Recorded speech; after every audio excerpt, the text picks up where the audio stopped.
Hello, Sunday School Scholars. It's Pastor Walter Cross again with another opportunity to be in Sunday School class with you, and that is a blessing and an honor. Now, we're going to be in Luke, the 7th chapter, and the first 7 verses. Now, this is the International Standard Sunday School lesson to differentiate between the United Methodist curriculum that also appears on this same channel. Check it out, you might like it. But those of you who have the Sunday School books that are based on the International Sunday School Standard lesson, this is it. Now, what is Luke talking about this morning? What is he bringing to our attention?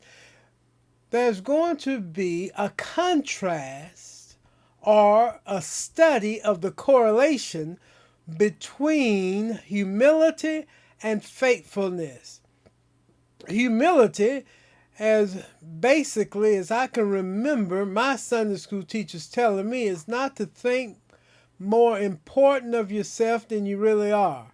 Is to be level-minded and to have both feet on the ground and not have, as Miss Humphrey would tell me, the big head. Amen? Humility is when you allow the sweetness of Christ to permeate through you and you have an aroma of welcoming, you have an aura of peace and sincerity. You recognize what God is, and most of all, we recognize what we are not. Amen? Being humble. Faith, the very act of trusting God. In today's biblical narrative, we're going to bring those two together. Now, here's the story. Jesus is moving about in his ministry mode, and suddenly there are some individuals who makes him aware of a need that's in the community where he happens to be serving at the time. There's a man who is entitled a centurion. Now, out of that word, we can look at some opportunities. We see the word sent. That's part of 100. And that word can be can expose another word for us, a century, 100 years. So that word has something to do with the number 100. So since he is described as a leader in the community of the Italian guard or the Roman soldiers, we can think of him as a person of authority with at least 100 men under him. It could be that those 100 men may have another 100 under them. It could make him to be the rank of a colonel or a general. But he was large and in charge. We agree on that.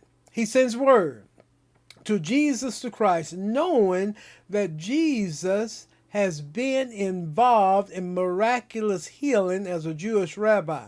This individual was not Jewish, but he had a servant, and the scripture unfolds to us that that servant was a beloved servant. Now, we don't know the ethnicity of this servant, but by virtue of the fact that he or she was a servant, there's a possibility that this person was conquered by law or conquered or submitted to this person of authority by their position of servitude. But this man thought of this servant as beloved, stricken with what appeared to be a fatal illness. As the life was flowing out of the body of this individual, he made certain efforts to get in contact with Jesus. He wanted Jesus to speak the words of healing and for this person to be restored to life. A group of elders that he had contacted, some religious leaders, Jewish leaders who knew Jesus or knew the whereabouts of Jesus, and he charged them with this idea: go and tell your master that my beloved servant is sick, and to speak the words of healing. Notice what he did not do. He did not command the presence of Jesus. In his faith, he knew that Jesus could heal from a distance. Learn that. I believe in the point of contact, but my Jesus and your Jesus can heal from a distance. But Jesus decided to make a house call. He went down the road, and when the leader saw him approaching his dwelling place, he sent out a delegation, say, don't come in my house. I'm not worthy. This is the man who's in charge of 100. This is the man that's very important in the community. This is the man who has a rank, an office, a position. And he said, I'm not worthy to have Jesus come into my house. I want to take a little side trip here and talk to the message that was sent to Jesus. It was not the message that the man who's in charge sent, but it's what was related to persuade Jesus to come. He is kind to us. Speaking of Jews, these are the elders. He's benevolent to us. He has defended us. He has given donations to us, and he has provided us a building. Now notice how they characterized him as being a philanthropist, as being a person who has benefited us as Jews, and you need Jesus. You need to do him this favor because he has done so much favor for us. In other words, Jesus, he has scratched our back, and you need to go ahead and scratch his back. They had the wrong motivation. I hate to say it. They had the wrong motivation as Jewish leaders. They wanted parody. They wanted Jesus to do something for him because he had done something for them. But Jesus had another plan, another idea. If you can remember going over miracles in the past, the miracles were always for the people surrounding the miracles. The disciples seeing bread multiply and fish come from being meager to being much. Wine being created out of pure water. The miracle was not for the people, but for the people around the individuals that the miracle was done to or for. Okay. Point here.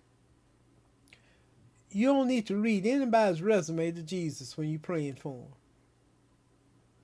Jesus always does the right thing. So Jesus was on his way to the person's house, and the person, out of humility, he didn't think he was too big or too grand to have Jesus, this Jewish leader, to come into his Roman house.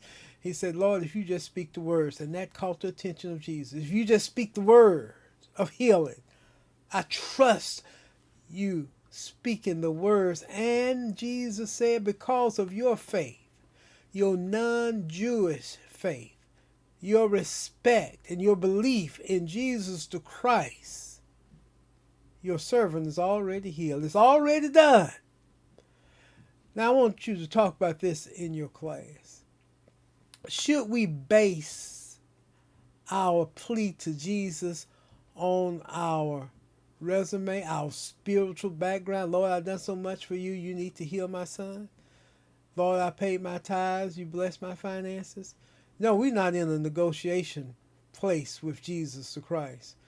We should be humble along with our faith and see God work. So talk about how we can accomplish humility and trust in God at the very same time. God bless you. You have a wonderful Sunday school lesson. It's a lot in here. Dig it up, put it out, consume it, and then take it and put it into practical Christian living. Pastor loves you. Goodbye now. Now watch how smooth I'm going to make this. Watch this. Here you go.